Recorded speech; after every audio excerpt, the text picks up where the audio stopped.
আমাদের হিন্দু ধর্মের একটি গুরুত্বপূর্ণ ইভেন্ট হচ্ছে মহাভারত, এবং এই মহাভারতের একজন ইম্পর্টেন্ট এবং ভাইটাল চরিত্র হচ্ছে দেবব্রত, মানে ভীষ্ম পিতামহ। গঙ্গাপুত্র ভীষ্ম নিজের জীবনের শেষ পর্বের চরম কষ্টের সহ্য করে বাণসজ্জায় তিনি শুয়েছিলেন। একজন দেবীপুত্র হয়েও কেন তিনি এত কষ্ট সহ্য করেছিলেন? কোনো কারণ ছাড়া কেউ কিছু পায় না বা কারোর কাছ থেকে কিছু যায় না।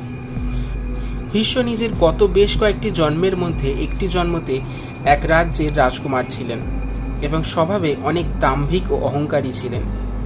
একদিন শিকারে বেরিয়ে যখন জঙ্গলের ভেতর দিয়ে নিজের রথ নিয়ে তিনি যাচ্ছিলেন, তখন তার রথের চাকায় একটি সাপ জড়িয়ে পড়ে। এই অবস্থায় দেখে ভীষ্ম সেই সাপটিকে ছুঁড়ে ফেলে দেয় এবং সেই সাপটি গিয়ে পড়ে এক কাঁটার ঝাড়ে। নিজের শেষ নিঃশ্বাস সাপটি এই অবস্থাতেই ত্যাগ করে এবং ভীষ্মকে অভিশাপ দেয় যে আমি যেভাবে নিজের শেষ নিঃশ্বাস ত্যাগ করলাম এবং যার জন্য এই অবস্থায় আমাকে পড়তে হলো, সেও তার এক জন্মে আমার মতোই মৃত্যুর সময় কাঁটার শয্যায় শুয়ে থাকবে। এই কারণে ভীষ্ম নিজের শেষ জীবনে বাণসজ্জায় সময় কাটায়।